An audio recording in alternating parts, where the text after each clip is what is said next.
नमस्कार दोस्तों, स्वागत है आप सभी का स्टूडेंट की हेल्प यूट्यूब चैनल पर। तो आज हम करेंगे प्रोनाउन के एरर। इससे पहले हम प्रोनाउन के 3 पार्ट कर चुके हैं जिनके अंदर हमने प्रोनाउन के रूल डिस्कस किए हैं।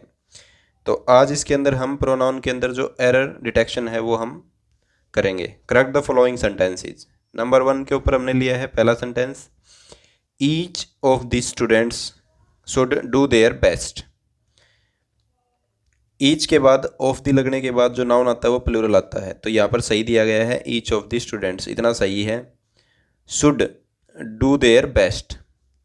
अब देखो, जो सेंटेंस के अंदर सब्जेक्ट है उसी प्रकार का ऑब्जेक्टिव प्रोनाउन यहाँ पर आना चाहिए। सेंटेंस के अंदर सब्जेक्ट क्या है? ईच, जो कि दिखा रहा है सिंगुलरिटी को, तो प्रोनाउन भी सिंगुलर आएगा, तो यानी क्या आएगा? हिज आएगा। देयर गलत है।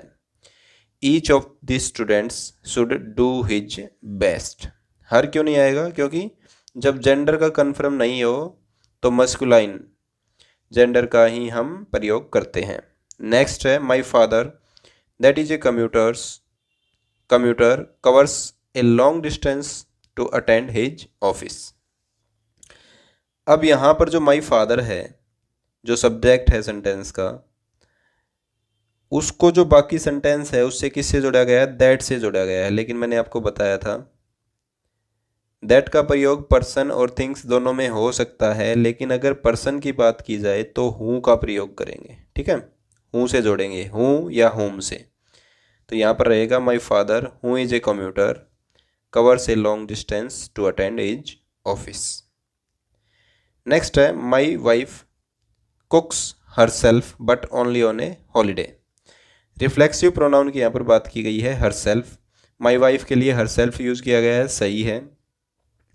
लेकिन रिफ्लेक्सिव प्रोनाउन या तो प्रोनाउन के नाउन के साथ में आएगा या फिर उसके एंड में आएगा सेंटेंस के। ठीक है, तो यहाँ पर साथ में नहीं है तो इसको साथ में करेंगे। My wife her self कुक्स but only on a holiday, ये हो जाएगा सही सेंटेंस। ये जो कुक्स है और ये हर सेल्फ है, ये आपस एक दूसरे को क्या करेंगे? इंटरचेंज करेंगे।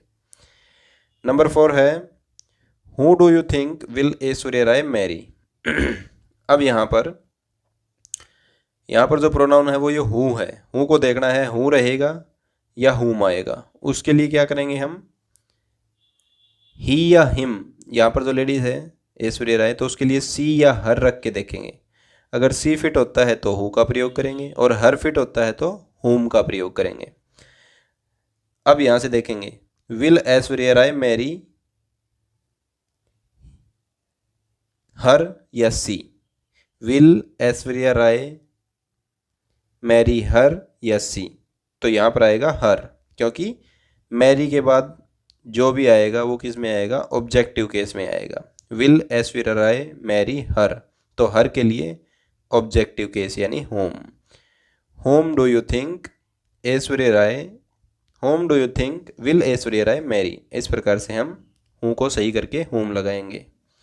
नेक्स्ट है number 5, none in their senses can do that. Subject जो हमारा नन है, और नन का हमें पता है कैसा होता है? सिंगुलर होता है।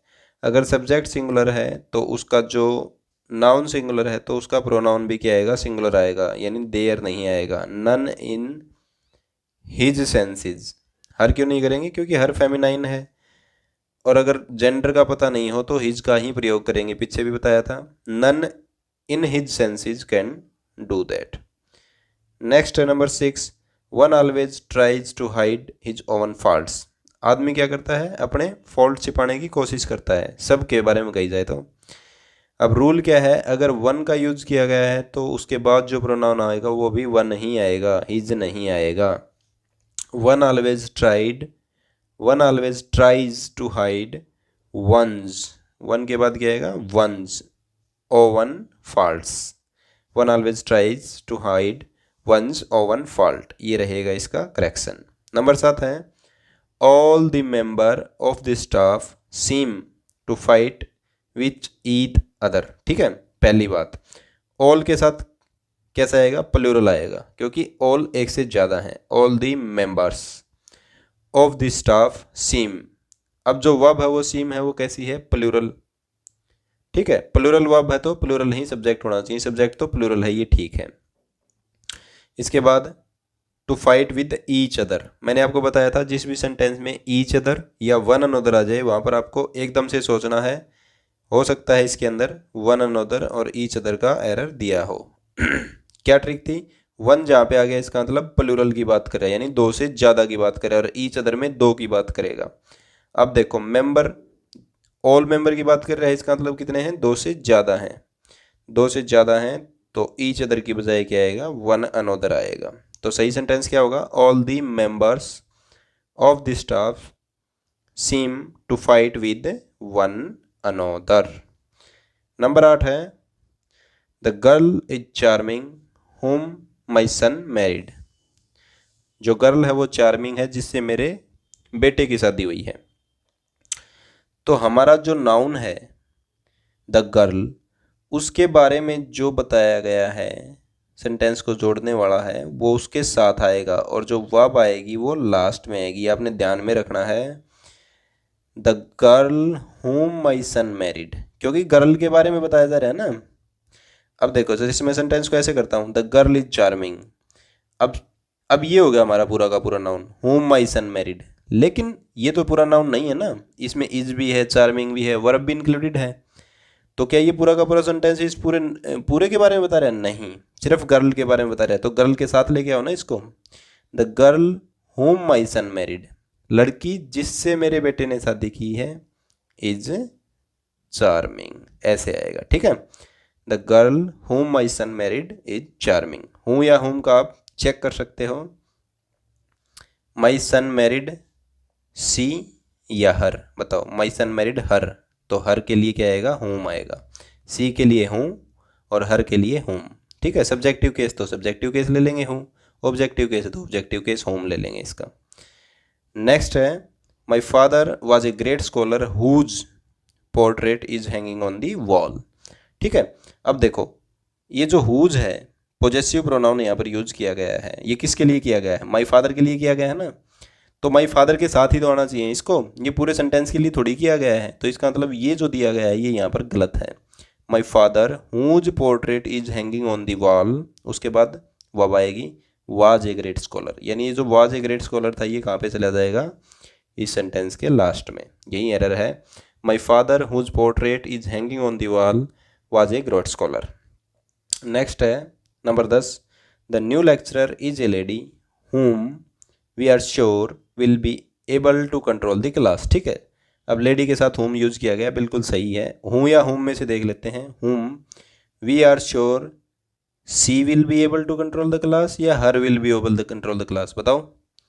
We are sure she will be able, क्योंकि विल बी से पहले लगाना पड़ रहा है ना, हमने विल बी से पहले लगाना पड़ रहा है, यानी सब्जेक्टिव केस लेंगे, सब्जेक्टिव केस के लिए सी लगाएंगे, तो यहाँ पर whom की बजाय क्या लगाएंगे, हूँ लगाएंगे। तो who we are sure will be able to control the class, यही इसके अंदर एरर है। Of the two who are more amiable, दो में से कौन ज़्यादा फ्रेंडली है। ठीक है, अब देखो ऑफ द टू की बात की गई है, इसका मतलब क्या है, सिंगुलर की बात कर रहे हैं, दो में से कौन सा। ठीक है, तो दो में से एक तो होगा ही ना। अब एक की बात की जा रही है तो इसका मतलब जो वर्ब आएगी वो भी सिंगुलर आएगी, हु इज मोर एमिएबल, कौन ज़्यादा फ्रेंडली है। और बात जहाँ पर हूँ या हुम की है वो फिर से आप टेस्ट कर सकते हो, ही इज़ मोर एमिएबल या हिम इज़ मोर एमिएबल, बताओ। He is more amiable. ठीक है, ही का प्रयोग किया है तो इसका मतलब हूँ का प्रयोग करेंगे, मतलब हु का प्रयोग यहाँ पर सही है। सेंटेंस के हिसाब से देखना पड़ता है, जैसे लास्ट में नहीं लगा सकते ना इसके, आर मोर एमिएबल ही या हिम, ऐसे चेक नहीं कर सकते ना, तो वो तो उसके साथ ही आएगा। तो हम सेंटेंस के हिसाब से उसमें ही या हिम लगाएंगे तो हमें पता लग जाएगा। अब है नेक्स्ट है 12 number question, if I were he I would not marry her. यहाँ पर सब्जेक्टिव ऑब्जेक्टिव को देखेंगे। इफ़ यानी एक काल्पनिक सेंटेंस है तो उसके अंदर जो वर्ब है वो प्लूरल आएगी, वर ठीक प्रयोग किया गया है। इफ़ आई वर ही, जो वर के बाद वर्ब आई है, ये जो ये प्रोनाउन आया है ये किस केस में है, सब्जेक्टिव केस में है, जो कि गलत हो गया क्योंकि एज ए ऑब्जेक्ट यूज किया गया है तो ऑब्जेक्टिव केस में ही आना चाहिए। If I were him I would not marry him, अगर मैं वो होता तो मैं उससे शादी नहीं करता। ठीक है, तो ये यहाँ पर एरर है। तो ये हर यहाँ पर ठीक है क्योंकि मैरी के बाद में आया है, और ये आई भी यहाँ पर ठीक है सब्जेक्टिव केस में। इसके बाद है number 13, this is the same person हूँ आई सा इन द बालकनी। ये वही आदमी है जिसको मैंने बालकनी में देखा था। अब देखेंगे हूँ का प्रयोग सही किया गया है नहीं। आई सा ही इन द बालकनी या हिम इन द बालकनी, बताओ। आई सा हिम इन द बालकनी, क्यों? सा के बाद लगाना पड़ेगा हमें। सा के बाद लगाएंगे तो क्या है? ऑब्जेक्टिव केस है। ऑब्जेक्टिव केस है तो हूँ का भी ऑब्जेक्टिव केस लेंगे, यानी हुम लेंगे।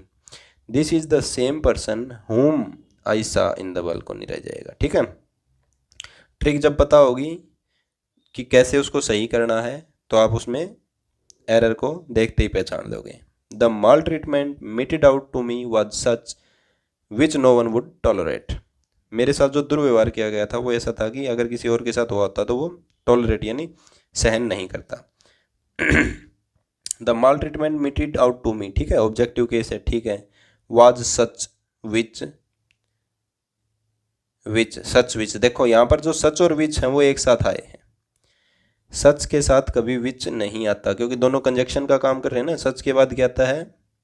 सच के बाद हमेशा एज आता है। सच के बाद क्या आता है? एज आता है। The maltreatment meted out to me was such as no one would tolerate. ठीक है, नेक्स्ट क्वेश्चन है, this is as difficult a situation which I faced last time. ठीक है, अब देखो ये जो सिचुएशन है उसको किससे जोड़ रहे हैं? विच से जोड़ रहे हैं, तो ठीक है। सिचुएशन के लिए हम क्या लगाएंगे? विच। थिंग, एनिमल, सिचुएशन के लिए विच लगा सकते हैं, ये सही है। अब और एरर देखते हैं इसके अंदर। This is as difficult which I faced last time. लेकिन इस चीज़ के अंदर एक देखना है कि एज का प्रयोग किया गया है। जहाँ पर एज के बाद क्या आता है? हमेशा एज आता है। एज के बाद हमेशा एज आता है, विच नहीं आता। मतलब अगर सेंटेंस में एज आ गया तो कनेक्टर का काम भी एज ही करेगा। This is as difficult a situation as I faced last time. Next question है number 16 those whom absent from the class will repent. वो जो क्लास से absent हैं पछताएंगे, क्योंकि क्लास काफ़ी अच्छी हो सकती है। जैसे इस क्लास की बात करें तो ठीक है, तो चैनल को सब्सक्राइब कर लें अगर आपको अच्छा लग रहा है तो, और कंप्लीट ग्रामर कराएंगे आपको। तो वो जो क्लास से absent है वो पछताएंगे। ठीक है, अब प्लूरल की बात कर रहे हैं ना, दोज। ठीक है, दूर की हैं तो दोज लगा दिया, ठीक है ये। अब प्लूरल की बात करें तो प्लूरल को चेक करेंगे कि दे आएगा या देम आएगा। ठीक है, दे या देम के हिसाब से हूँ या हुम का प्रयोग हम देखेंगे यहाँ पर ठीक किया गया है या नहीं किया गया। दे विल रेपेंट या देम विल रेपेंट, बताओ। दे विल रेपेंट क्योंकि दे से पहले लग रहा है ना, इससे पहले लग रहा है, इसका मतलब सब्जेक्टिव केस में है। तो हम यहाँ पर जो ये हूँ या हुम लगाना था वो भी सब्जेक्टिव केस में ही लगाएंगे, जो कि हुम है तो गलत हो जाएगा क्योंकि हुम ऑब्जेक्टिव केस है। Those who absent from the class will repent. Number 17 और लास्ट है हमारा आज का, none of the students are able to answer the question as each of them are busy idling away the time. ठीक है, कोई भी सवाल का जवाब नहीं दे सकता क्योंकि सारे के सारे टाइम पास करने में लगे हुए हैं। ठीक है, अब देखो who are able to answer the question, none of the students, ये हमारा सब्जेक्ट हो गया। सब्जेक्ट वर्ब एग्रीमेंट में आपको अच्छे से समझाऊंगा मैं ये। तो हमारा यहाँ पर सब्जेक्ट क्या हो गया? नन, क्योंकि ऑफ के बाद जो भी आता है वो ट्रू सब्जेक्ट नहीं होता। तो नन सब्जेक्ट है यानी सिंगुलर सब्जेक्ट है, और इसके बाद ऑफ दी में आया है तो ये प्लूरल आएगा, ये ठीक है। सिंगुलर सब्जेक्ट हो गया तो वर्ब भी सिंगुलर ही आनी चाहिए। None of the students is able to answer the question as each of them are busy idling the time away. ठीक है, who are busy idling the time away each of them, ये हो गया ना subject. अब of के बाद तो सब्जेक्ट आता ही नहीं। ऑफ इन प्रीपोजिशन जो भी आ जाए उसके बाद सब्जेक्ट नहीं होता, उससे पहले होता है सब्जेक्ट। यानी सब्जेक्ट क्या है? ईच। और ईच किस प्रकार का सब्जेक्ट है? सिंगुलर सब्जेक्ट है। किया था ना हमने पीछे, पूछे की वीडियो देखो, समझ में आएगा। अगर ईच सिंगुलर है, सब्जेक्ट सिंगुलर है, तो यहाँ पर जो वर्ब है वो भी सिंगुलर आनी चाहिए। ठीक है, इसका मतलब सही सेंटेंस क्या हो जाएगा? None of the students is able to answer the question as each of them is busy idling away the time. तो आज का हमारा जो ये वीडियो है यहीं पर समाप्त होता है। आपको कैसा लगा कमेंट करके बताएं।